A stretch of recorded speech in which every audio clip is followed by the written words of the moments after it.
it's a church, was a Church of the Universe mission. Church of the Universe is a church I belong to that recognizes cannabis as the tree of life. And one of the missions had said if you sign a declaration of your belief and become a member of the church, for a donation we'll provide you a sacrament.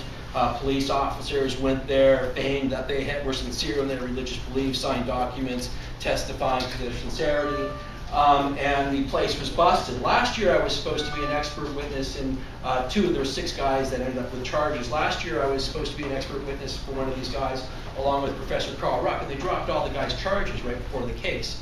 And they retained charges on 2 of these figures, and so these charges are going ahead. And so again, they have myself and Professor Carl Ruck as expert witnesses. But interestingly, the Crown has brought in as their expert witness as a Catholic priest. As an expert witness against the Church of the Universe, and the Catholic priest calls the Church of the Universe a parody religion, and them being the only true religion. And then 2 professors that have this standardized definition of what defines a religion by 12 points, which is kind of hokey as well. So that should be a really interesting case. I think it's great that the people that burned witches and slaughtered peyote and mushroom users in the New World are the Crown's expert witness against us, because I think it'll in many ways play right into our own hands. Abusers. Yay. Abusers, yeah, no kidding. Of our world, all around. Any more questions? Yes.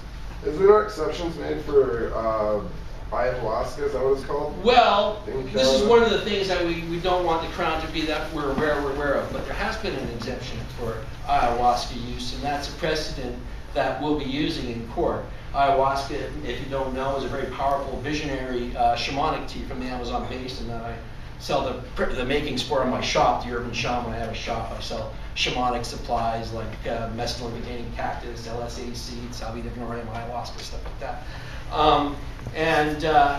Yeah, so there's been this interesting development with that, and I think that's going to play in our favor as well. So, has there been any precedent in Canada of religious sacrament being legal? Because there was an issue when peyote, they were going to outlaw peyote in the early 70s, and they decided against it because they thought that they'd have to create an exemption for Native American church, and that would open up to Rastafarians and stuff. So they just left it off the schedule because it's hard to get peyote in Canada.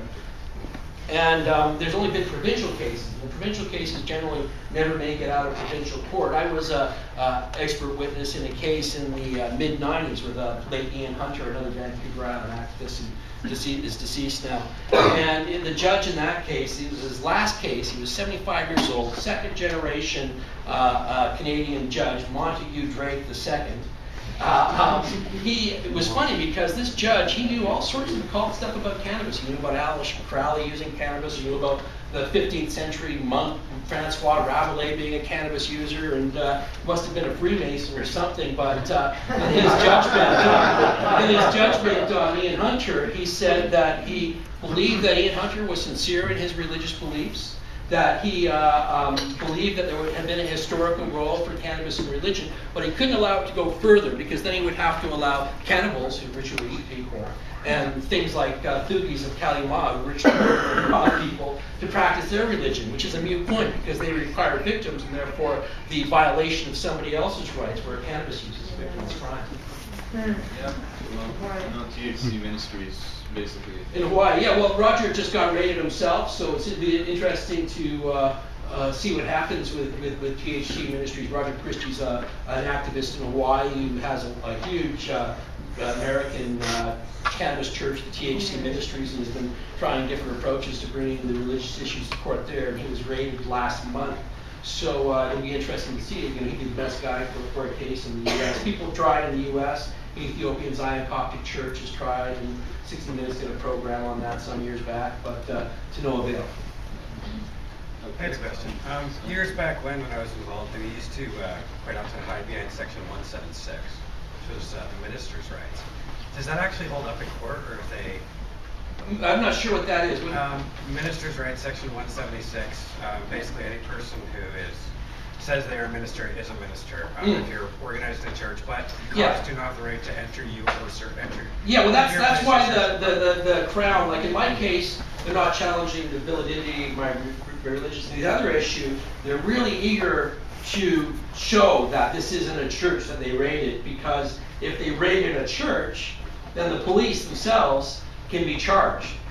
Exactly. That's why we use it. I was just wondering if it's still. It still is, and that's why they're so eager to show that the Church of the Universe is not a church. It's an extent problem though, like you have Eddie Lev getting busted for growing plants in the open, but it's like where's the sacrament gonna come from? Yeah. That's really where the judge has to decide.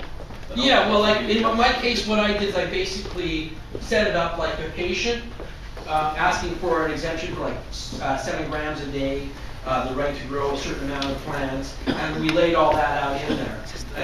Whereas the Church of the Universe case is more about distribution. Anybody else? Okay. Oh, there we go. How do you join the Church of the Universe? It sounds like There's a website, www.iamm.com. It's all pretty loose, you know. You just pretty much write them a letter and say, like, hey, welcome aboard. Too funny. And anybody else? Short form. Yeah. Okay, great.